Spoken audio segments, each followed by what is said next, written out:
athletes that have fallen recently, just from other factors that may or may not be related to, or the, Yep. right? Allegedly. I said may or may not be.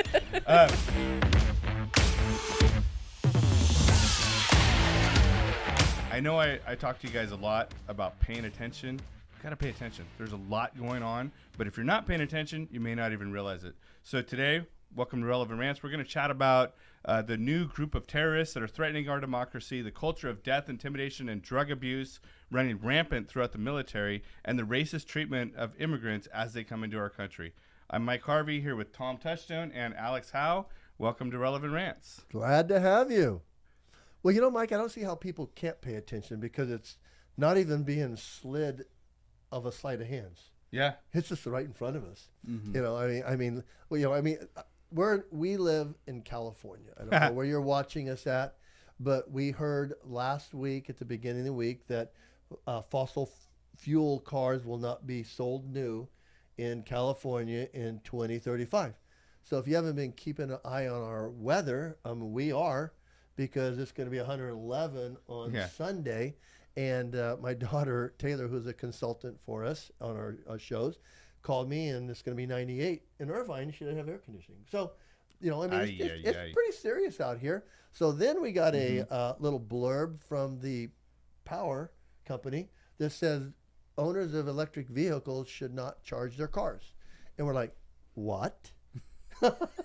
Right. So what are we going to do in 2035, which current events just, you know, a little over, you know, a dozen years from now, what are they going to do? I mean, I get it. They're going to say we're going to fix it. But are we really? I mean, we just had a good friend that had to drive 30 miles out of his way to charge his car to get home from Las Vegas. I mean, it just, we're living in a time which is unprecedented. I mean, we're just seeing things happen in California that don't even make sense. I'm sitting there and I'm thinking, do they think we're stupid? Well, really, do they? They do, yeah. I mean, honestly, I'm just thinking it's in front of our face. What I think is so this is crazy is I think a lot of people, I used to be this way, they want to think that they want to read more into what's going on than is actually there because they want to see intentions as good. Yeah. Mm-hmm. The I think it was Dan Bongino. We shared that podcast. Yep. That has been talking about some of this stuff as well.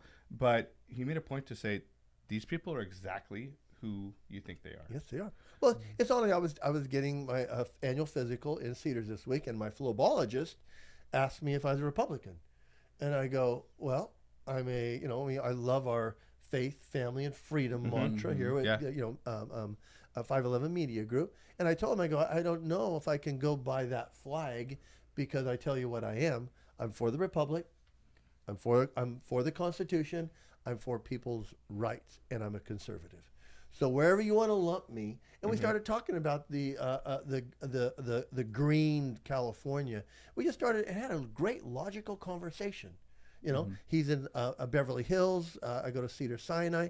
We had a great conversation, and I don't see why we can't keep doing that. He doesn't believe like I do, but he would just ask me a question when he was sucking my blood out. You know, and so we had this over my blood running out. And I know they're conversationalists. That's their part of their job. Absolutely. Thank you for doing it well.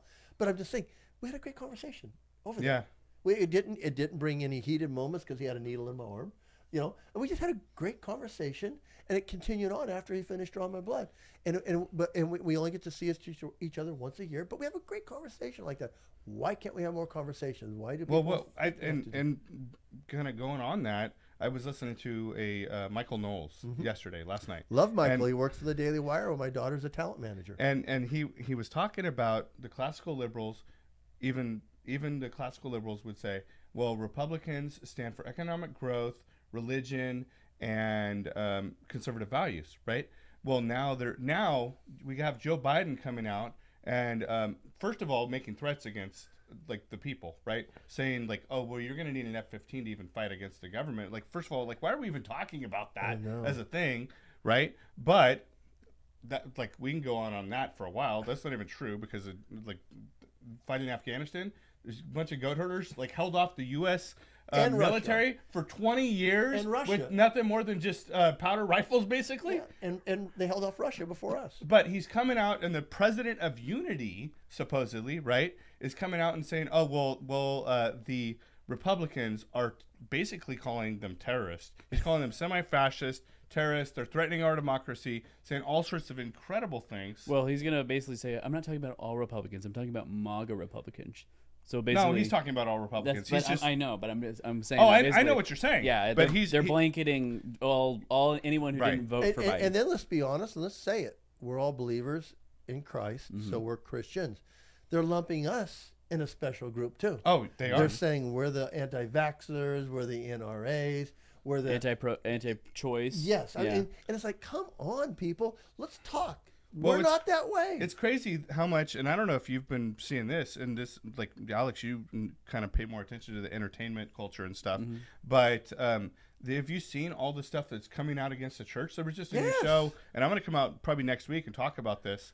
I'll help there you. was a new, I'm part of the church. There was a new movie that they released on Peacock that is Honk for Jesus, and then I seen the preview, and I'm like, oh, wow. But then not that long ago, they had the movie on Netflix, and we canceled Netflix over this because there was like a couple other things. But then when they came out with the homosexual Jesus, it's like, I'm done, right? But why can't they're we coming have against the church? Why do we have opinions, and why can't we just talk about how we feel? And I think we'll get more done like that, you know. And that's why I love our show, Lunch Break. Yeah, we bring people on that don't believe like us, and we talk. You need to tune into that. It's another 511 Media Group production. And then Mike too. I mean, I've got a friend that's in the car business, and he's always told me, hey, you got to watch out with electric cars, because if you buy a used electric car, you're going to have to replace the battery. It's like replacing the engine, you know, and not the gearbox, but just the power It's source. only 20 G's. It's not a big deal. Well, no, we just came out in the news again 30. that this guy who had a Volt got a bill for a new battery for 30 grand. yeah. I mean, it's like you can buy a new Volt for 30 grand or close to it. Yeah. So And don't charge it. yeah, and we have to build a landfill to put it in. So let's talk about that, because I'm not for innovation. Mike, you and I are in IT. I got into IT back in 1976 when the dinosaurs were walking the earth. Before I was born. And That we was were when my dad was using when the my parents were born. 80-column Hollerith card. We didn't even have storage in the computers that weren't card external sources. So I mean, I love innovation. I love that. But look where we're at now. With this phone has more storage than the first computer I ever worked on, which was a IBM 360. And so I love innovation. I mean, I'm progressive with that stuff. But let's talk about the truth. Let's talk about, we do need fossil fuels to power a motor inside an electric car that will charge the battery as you drive, so you don't have to stop and get a charge. I mean, you're going from 20 gallons to what, 4? Yeah. You made a progress. Mm-hmm. Yeah, Yeah. I mean, let's work on that. But I also think the liberals and the liberal media who are anti-American, Yeah. by and large, and I'll get into that in a minute, but they want to divert the focus, because we have election season coming up, right? They want to divert the focus away from Biden's failures. You've listed Biden's failures. We've listed them, but you Yeah. can go down this list, and we could do a whole show on any one of these things. Tom. Inflation, fentanyl, border, cartels, debt, prices, gas, abortion, crime. Google Chrome. You had me in a moment there. Well, Google's a thing too, but yeah, we misspelled that one. But the thing is, like, what we need to realize. We need to realize the real talking points. Right, because someone, I can't remember what Not podcast, student they debt. brought it up the Not other day. student debt. We covered that last week. They want to talk about Trump because people want to vote against something, right? But the things we need to be focusing on are like the problems that we have, and which are all the things you just listed out, Tom. And again, we could do a whole show on any one of those things, and it would go on for at least half an hour, an hour. Well, and I'm not ready to talk about this topic, but what about the fact that they came out this week and said that, inflation is going to be real, so we're going to make it kind of a slow drop versus a hard drop. Oh yeah. We're like, I thought it wasn't real. Oh, now it is, but we're going to do a slow drop instead of a hard drop. I was like, wow, how do you do that?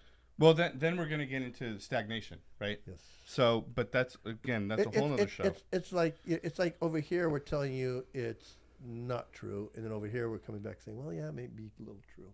Well, let's talk about that little true, because the little true is a big deal. Mm-hmm. Yeah. You know, it matters a lot where we're going. That's what I think. What bothered me about Biden's speech was the fact, you know, anybody that's in public awareness should be aware of colors, red and blue. Right. Can you bring up slide 5, Joanna? I mean, red.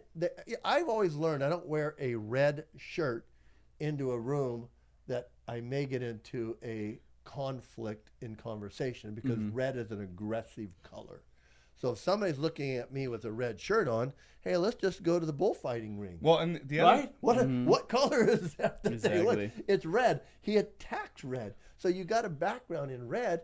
I mean, well, I get the other thing that was kind kind of he broke from tradition, but kind of like symbolic in a bad way, was having the Marines there in full Marine dress uniforms. Well, I get blue. Blue is a cool color. It's more of a warm, welcoming color. Why couldn't we have had blue back there? I mean, that's Democrats' color. Yeah, too. right. So it's right. really weird. I'm like, what? You know, red. This is an aggressive color. I mean, you learn that basic stuff in business, right, Mike? Right. If you're right. negotiating, you don't wear a red shirt. But you wear a blue It's shirt. psychological. Like, it sounds really nerdy, but like in video games, if it's red team and blue team and not like orange team and blue team, red team will almost always win statistically. It's just because it's a sign of aggression. Yeah. It's subconscious. But it's interesting, because I feel like, in your quote from Biden during the speech, I feel like is deflecting, right? MAGA forces are determined to take this country backward. They promote authoritarian leaders, and they fan the flames of political violence. That's literally what the liberals have been doing for the past how many years now. But they're deflecting and trying to say, but this is supposed to be the president of unity. And another thing they talked about, and I think it was Michael that talked about this, Michael Knowles, Daily Wire. Good man. Talked about there's two ways to create unity. One is to bring everyone together, and it might have been Ben actually, bring everyone together, good man. or to get rid of the dissenters. And it, from what they're showing, what it looks like is they just want to get rid of the other half of the country. You know, I pray for our president, because the Bible tells me to pray for our leaders, because they can either make your life worse or better. I pray for him that God would move in his heart so we can get better. I mean, basically, he claims to be a good Catholic, and I'm not questioning that. That is not my job. I'm not the gatekeeper of religion or heaven. I choose to believe in Jesus Christ through his sacrifice on the cross for salvation. And I hope I don't get shadow banned for that one, because we have been, right? Yeah, that's happened. We speak about topics here that gets us banned. And Supposedly, it's just from observation. Yeah, maybe We're not declaring facts over. Since you're our director, you might have to cut that out. So, but I'm ranting. So, but I love people. That's one of the things I got in the ministry for. I love human beings. I love people. I love them if they disagree with me. I love to talk to them if they disagree with me. I mean, sometimes my friends disagree with me more than my so-called opposition. So I just love that. I mean, it's just part of that. So I want to go on, because education is a big deal for my family. My wife is in education. She's been in the at the highest level of administration in private school, and she's at the highest level of administration as a superintendent in public school. And so this week we had a situation where there was a teacher that lost their job for not using the pronoun appropriately for a student. And through the court of law, I think she got vindication, because they ruled in her favor and gave her a $95,000 award, which, you know, a lot of times money's the thing that makes people correct themselves. And I'm just sit there going, you know what? Teachers have to have a modicum of control in their classroom. I mean, they're not sure which pronouns children are going to go by this week to next. My wife's in education. My wife will have kids in her office, and, you know, talk about, you know, just their developmental process. And my wife is she's an expert in this area, and she will talk about at certain grade levels, you know, they're not sure what they want to have for lunch. Right. You know, I mean, I've talked about it forever, and my wife believes me, and we talk about this with children that misbehave. Well, I always say, when I was in school, I would rather be bad than stupid. So I'd get kicked out. So we have students that don't really sometimes want to be in the classroom to learn, and a teacher has to be able to control it. And people might think, well, it's just a pronoun. I can't remember people's names a lot. I mean, I'm in a large church, and the older I get, my mind struggles for that. So that shouldn't be something that is a teacher's responsibility to teach a child. I mean, they're supposed to make a safe environment. Teachers do that. I mean, one of the things I've known about teachers, there's a Charlie Brown comic that Lucy is asking Charlie, what do teachers make? Like, she's talking about compensation-wise, and Charlie says teachers make a difference. That's true. But they do, and I don't believe teachers get into that profession tainted. I think sometimes they're doing it too long. I mean, it's just something they do, and they get maybe jaded a little bit, but they don't. No one's there to hurt a kid. Yeah, absolutely. I mean, you have an exception here and there, but mostly teachers get in that profession to help kids. Yeah, Absolutely. yeah. So we're talking about, and going again to destructive policies, destructive ideologies. So this week I had an article that kind of popped up in my feed from New York Times talking about the culture inside of the Navy SEALs, and they said, well, it's Bad. abusive. Those are. When I say bad, I mean good. Those are bad dudes. They are. Not that they do bad things. Right. They just do a lot of they're good bad, things. but they are tough. Yeah. I mean, you want those guys to be tough. Right. They are. So Don't get mad at me. the article are tough. goes on to talk about the deaths and the drug abuse running rampant, and the culture of abuse and everything else. The thing is, and I want to address each one of those topics individually, and I know you have some expertise on one of them in particular, Tom. But I'm a lab rat for him. One of them, I think. We're talking about the culture. So let's start with the culture of abuse. We're trying to produce the most lethal warriors that have ever existed. That's a good term, lethal warriors. Yeah, and the bar's high. So how many people are going to come against what their training is, those high level of training? Do we want a bunch of sissies there, right? So when it comes to war, I think the same people that are saying, oh, well, we need to go softer on them, you're going to be thankful when your house is under fire that they are trained well. Mike, I deal with first responders, and I deal with first responders when they get trauma in their lives. And I tell people that when a firefighter shows up to your home, sometimes it's not in a better condition when they leave, but they fix the problem. Right. You have water, damage because they put out a fire. They come in with heavy equipment that they might have to knock a door down. So when they're walking out, they've helped you.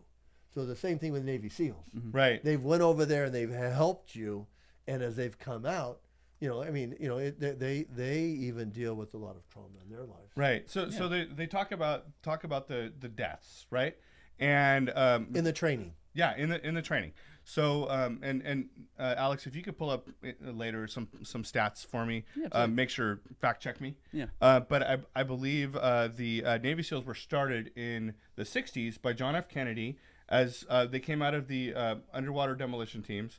And since that time, there's been 11 deaths in BUDS, right? We need that percentage is going to be low. I'm pretty sure that's accurate, right? And there again, any life lost is a bad. Absolutely, Yeah, absolutely. I'm not condoning that.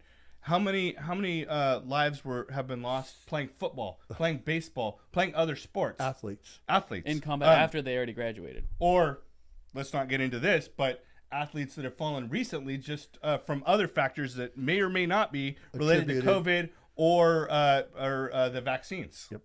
Right? Allegedly. I said may or may not be.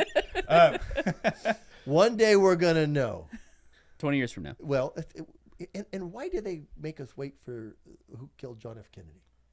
Every time they keep selling it out, We don't want to know who killed John F. Kennedy. We might already know who killed John F. Kennedy. We might get banned too. But they have a high bar set. Yeah, they do. For passing, and I think it's like something like 15 to 10%, somewhere in there. I don't have the exact number off the top of my head. I have a few friends that have gone through it. I have too. And they're just like, wow. I helped.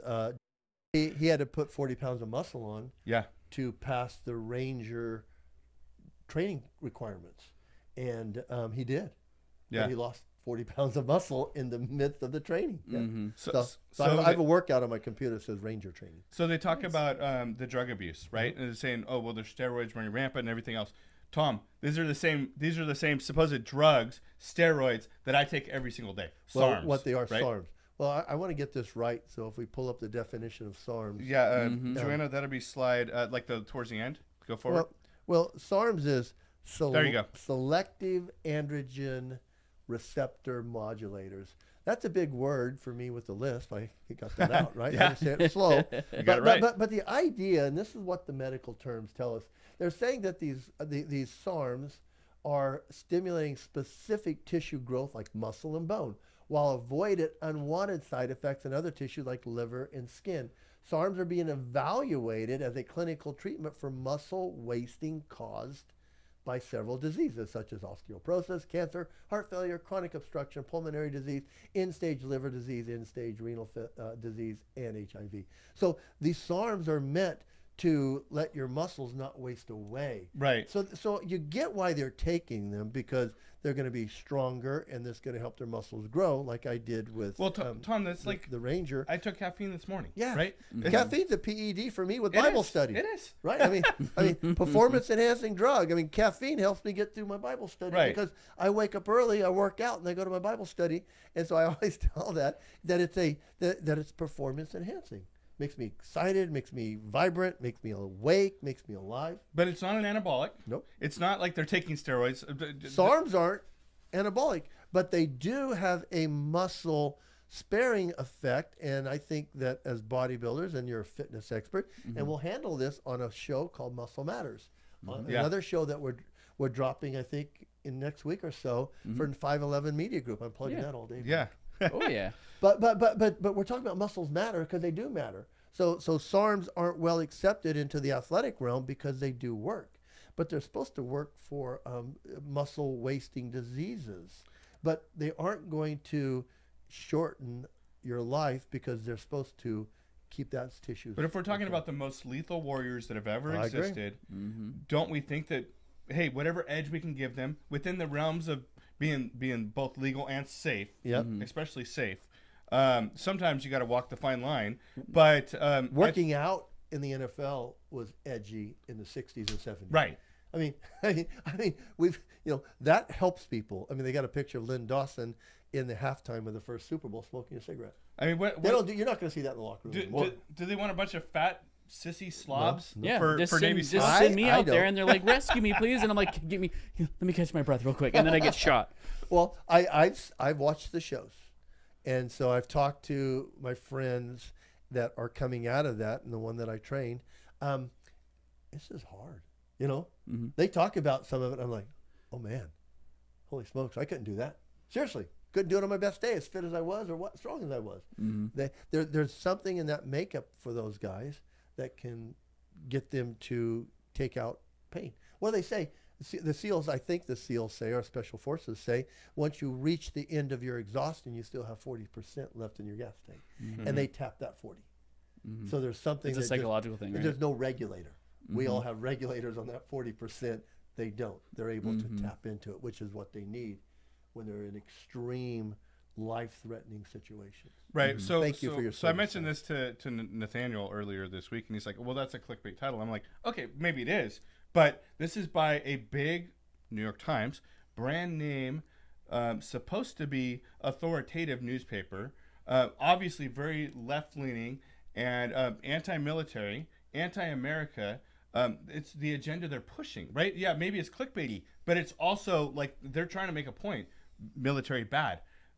Going back to the policies we discussed earlier, Joe Biden's failed policies. Alex, bring that list up again for us. Border, right? Yes. Yeah. So we have massive border issues. And Joanna, if you can bring up a couple slides for me. They're sure mad at the governor of Texas that is just saying, if you want to let them in, I'm going to send them to your city where you say you take good care of them. Yeah. So slide 3, Joanna. Okay. So we're talking about the border. We have migrants being bused to cities, and there's about 10,000 that are coming across the border illegally. Right, but then Lori Lightfoot comes out this week and says, "Oh, well, this is bigoted," or whatever name she called Abbott. The thing is, these Texas border towns are overwhelmed. They're doing them a favor by taking them somewhere else. All she got was 95 so far. Yeah. We're supposedly, they said, hey, we have a sanctuary city, bring them our way, But now, oh well, that was just all talk, right? Well, you're racist for. No, they're doing them a favor. They're taking care of these people. They're putting them on a comfortable bus. They're feeding them. They're making sure they're well fed, well taken care of, giving them medical treatment if they need it, giving them water if they need it. They're not abusing these people, as she's so eloquently attempting to put it. Well, and I think they're sending them to a state that might be more equipped to handle them, because Texas is getting the police. Well, they're being bombarded. They've already exhausted their resources. If these are illegal migrants and they're already on a bus, why can't they just send them back to Mexico? Oh, that's what they used to do. That's what they used to do. There's a new way of treating it now. Mm-hmm. You know, and so, hey guys, there again, you know, my daughter's married Danny Jimenez. Her last name is Jimenez. It's a Latino, and Danny's family came over to America, and they got citizenship. Mm-hmm. And so I'm dealing with my son-in-law, who's a product, and he was a first-generation graduate from Fresno State. Mm-hmm. I'm so proud of this boy. You guys know him. Oh, And, yeah. but he is so emphatic that he wants them to be able to come and get citizenship, be legal. Yeah, right? absolutely. I mean, Daniel talked about it all the time. Mm-hmm. So sometimes, you know, you if you go back to some of the sources that are already here, they're saying, Mm-hmm. it's a process, but you do it, and then you get you get blessings by doing it right. Absolutely. Yeah. So one of the biggest problems with this border policy is the fentanyl, right? Yes. And we just had a very close friend of ours. I've had two friends die that of have fentanyl. dealt with that, right? Mm-hmm. We have a friend that lost his son. Who's on our show? Yeah. So he's a host on. If you look at the numbers, and I wanted to bring this up to draw attention to it. So in 2019, we've had 2,600 pounds. In 2020, 4,500 pounds. As soon as Biden took over, those numbers doubled to 10,856 pounds. Yep. In 2022, so far, we've almost already hit that number, right?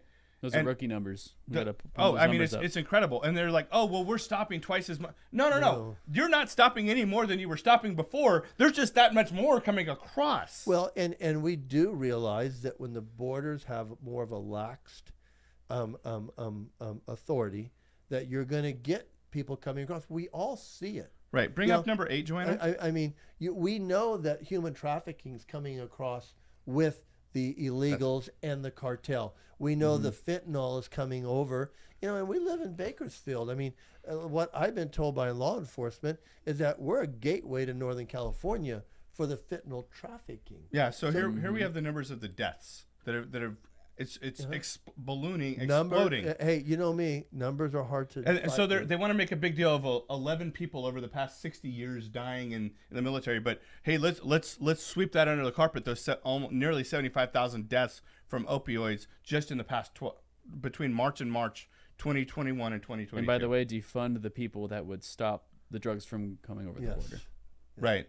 So if you guys are watching, if you guys are paying attention, pay attention to the failed policies, Alex, bring them up again, of the left that are causing deaths, destruction, leading us down a path that we've never been down, spending more money than's ever been spent in the whole history of civilization, let alone America. And where is this ultimately going to stop? Well, I still think, Mike, that it's going to help the more we have conversation. It is. With people who don't think like us. And as we have conversation, and it's reasonable conversation, there isn't an agenda either way, and we sit down and we try to solve the problem. I think it's possible. Well, I do. I believe in humans. I believe in what we have in America. I do have to correct you a little bit. You said there's no agenda. So I have an agenda. My agenda is making sure there's a secure future for that guy right there. My agree. son, I agree. my children, my family, right?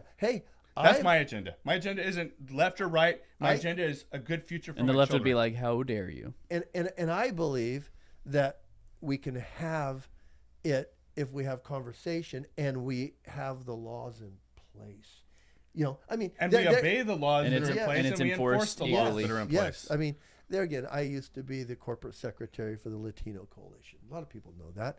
We registered Latinos to vote. Now, a lot of them didn't register with the party that I'm affiliated with. Not affiliated with, that I probably identify Yes, I mean You're registered as. Yes, I'm registered Republican, but I can't help that because that group's not reaching them Right. for some reason. There's not enough. Well, they are now. That's been changing a Well, lot. I know, but I'm years. just saying. My thing was let's have more communication with them and do it. So I get that now. So yes, Mike, I do agree that we've got to bring about the agendas that are going to take us down because it is being swung that way by the current administration. Right. I agree there, Absolutely. 100%.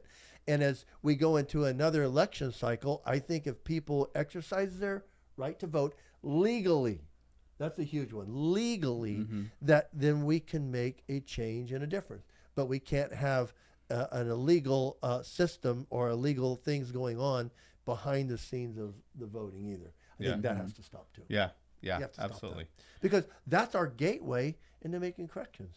Is electing the right people with the right ideas and put them in power. Yeah. So I believe in the American way. It's right behind us. Yeah. Right behind us. red, white, and blue. Hey, Faith, the family, freedom of speech is the freedom to turn us off when you want to and you don't agree with us. Right. My freedom is to be able to talk like this. My freedom is to try to bridge, people, because I do believe people. And there again, I'm gonna do that as long as I live. But there again, Mike, I agree. I want to have a safe environment for my grandkids. Yeah. Absolutely. I do. So if you guys are watching, hopefully we've given you some information, at least some stuff to think about. Know that we love you. If you need And if help, we stepped on reach your out. toes, forgive us. We're human. And passionate Yeah. with relevant in our rants. God bless. Have a great day.